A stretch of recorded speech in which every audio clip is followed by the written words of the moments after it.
Olá, pessoal. Bom dia, boa tarde, boa noite. Estamos aqui para nosso último encontro do nosso estágio supervisionado em Direito Constitucional, tá? A gente vai seguir naquele problema do nosso colega Benjamin. Então, veja, só para recapitular o, o que ocorreu, nós sabemos que Benjamin ingressou com uma ação popular contra os atos do prefeito de Quiririm do Sul, que contratou sem licitação a empresa do seu irmão, Luiz Copa, para a construção de um estádio de futebol, usando como justificativa a dispensa de licitação do combate à Covid-19. Nós, nosso último ato foi a interposição de um recurso extraordinário, em virtude da sentença do Tribunal de Justiça, que reafirmou a condenação de Benjamin nos honorários em 10%. Nós fizemos o nosso recurso extraordinário, falando que a lei, a Constituição diz que não é cabível a condenação de custas nem honorários, somente se demonstrada a má-fé, que não foi o caso, e com isso nós ganhamos o nosso recurso. Feito isso, o nosso recurso mandou que, o nosso recurso extraordinário, o STF disse assim, que ficou condenada a empresa e o prefeito Salame a devolver integralmente os 2,5 milhões mais 10% com relação aos honorários. Essa foi a condenação. Aí surge um novo problema, porque surge uma nova fase processual, a fase de cumprimento de sentença, tá? Cumprimento de sentença, ela dá-se início no juízo de primeiro grau, onde se deu a ação de conhecimento, tá? Então, sempre quando eu tenho que cumprir uma sentença, eu faço no juízo de primeiro grau que conheceu do processo. Ok, nós ingressamos lá com o cumprimento de sentença na Vara Civil da Comarca de Taubaté. Aí teve os trâmites, né? Foi a intimação para o pagamento, e não teve ali o pagamento no prazo determinado. Tudo bem. E aí foi verificar-se e não encontrou quem foi condenado: a empresa Salame, o prefeito Salame, desculpa, e a empreiteira. Não tem nada no nome do prefeito. E aí, numa pesquisa mais aguçada, verificou-se que, durante o processo, a empresa foi tirando todo o seu patrimônio do seu nome e passando para o nome do sócio majoritário, Luiz Copa, né?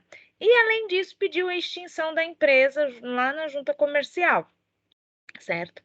Bom, diante disso, o que verifica-se primeiro, eu não consigo responsabilizar nem o prefeito, porque ele não tem bens, tampouco a empresa, porque a empresa também não tem bens, né? E foi transferido os bens.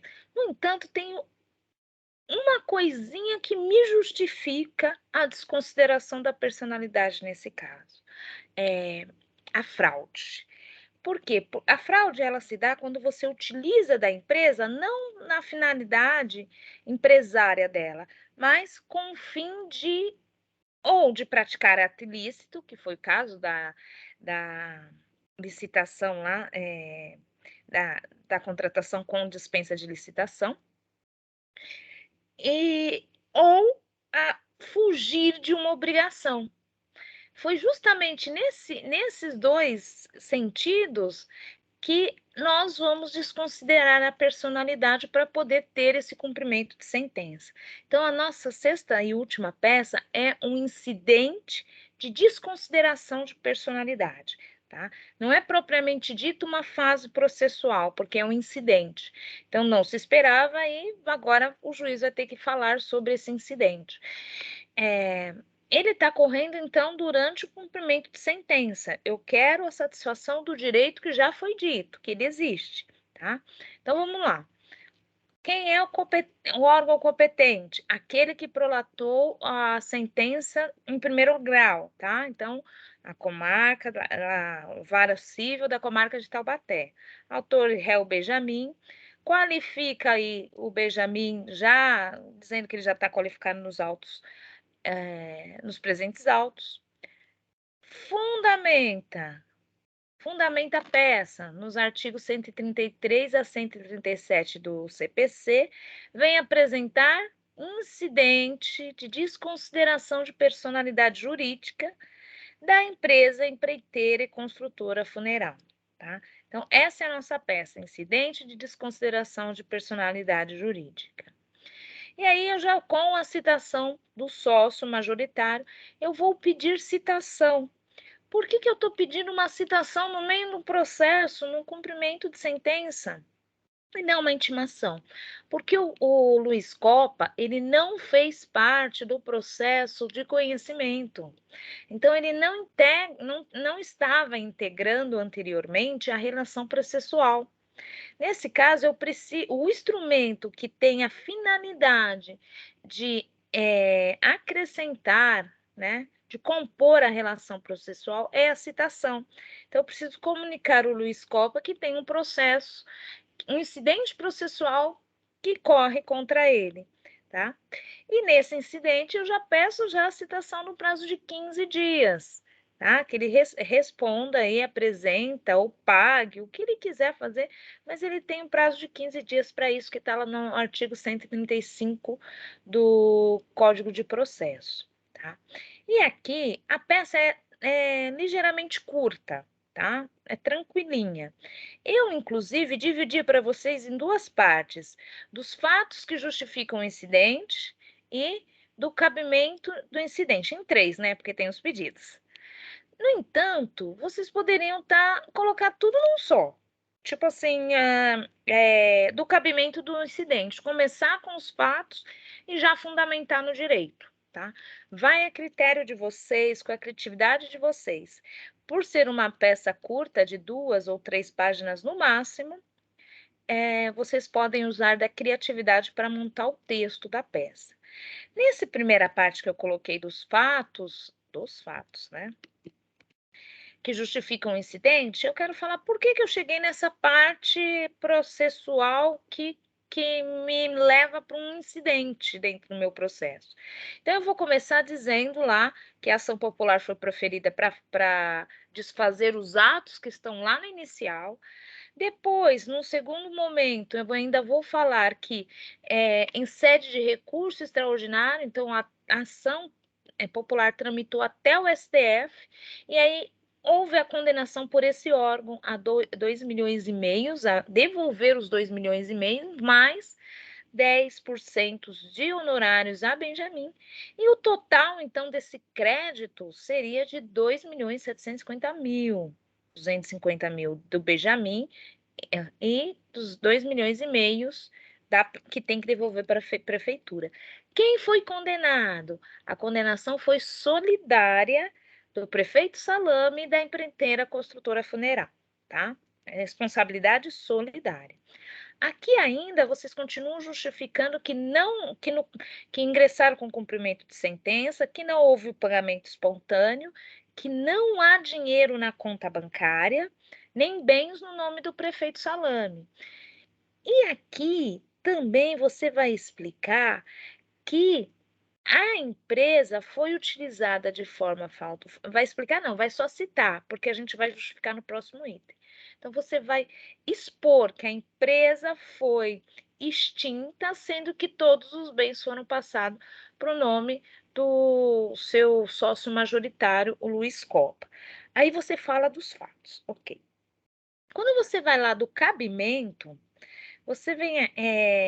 Primeira coisa que você precisa saber. O que vai fundamentar a nossa ação aqui é o artigo 50 do Código Civil. Eu até coloquei aqui transcrito o artigo 50 para comentar com vocês. Código Civil. Em caso de abuso de personalidade, personalidade jurídica. Então, quando é que abusa a personalidade jurídica? pelo desvio de finalidade, tá?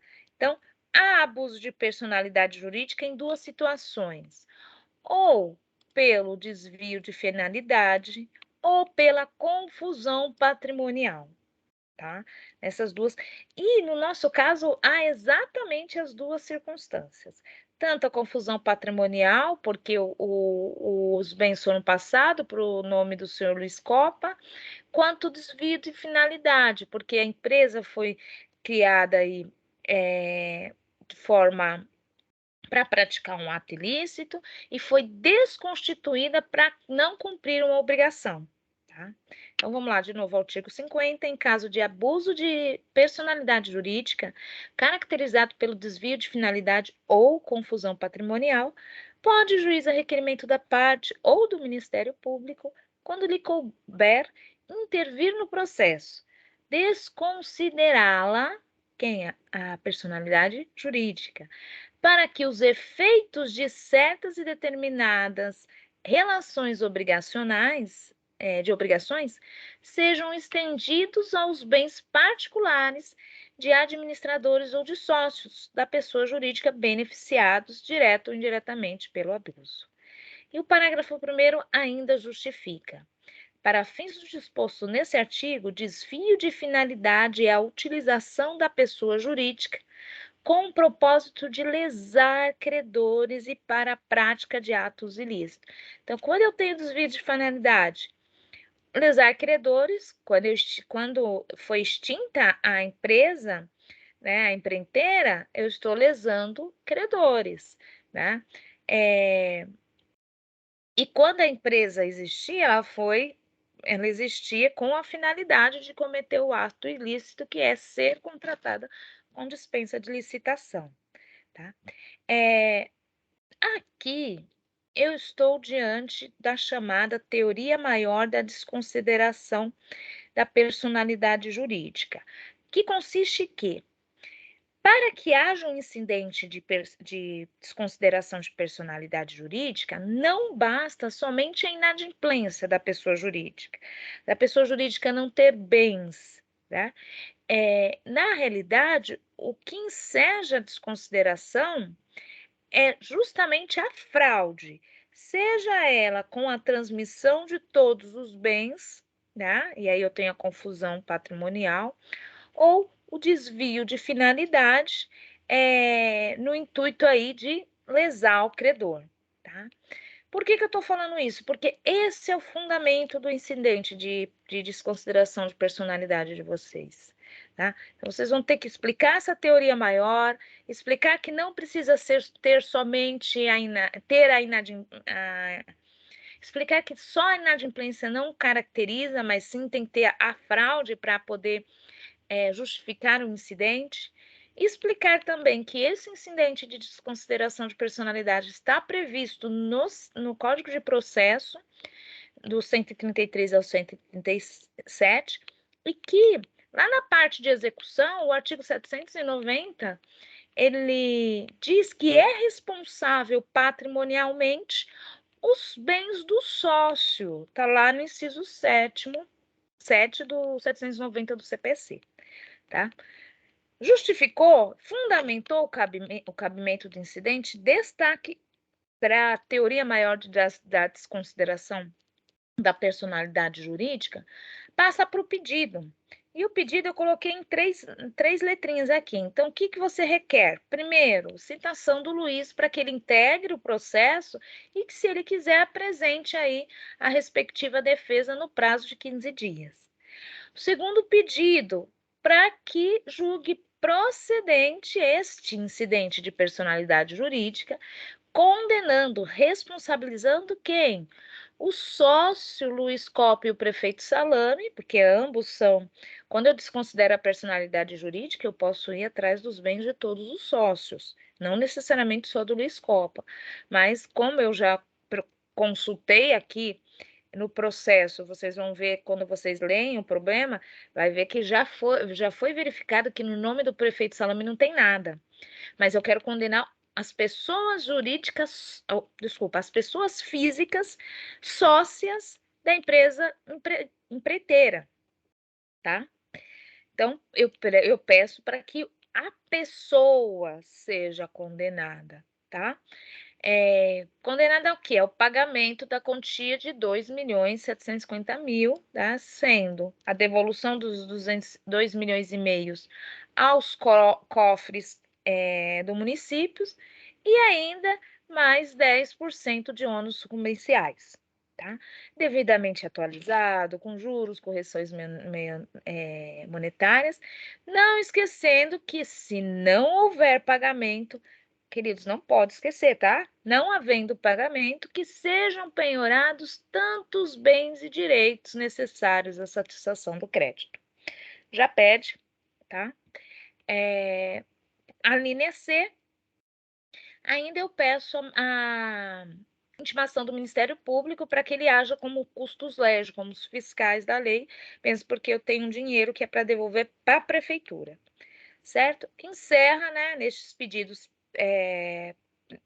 nesses termos pede deferimento, local, dia, mês e ano. Não esqueçam de assinar com o nome, doutor Benjamin, e o número da OAB dele, porque tem no problema.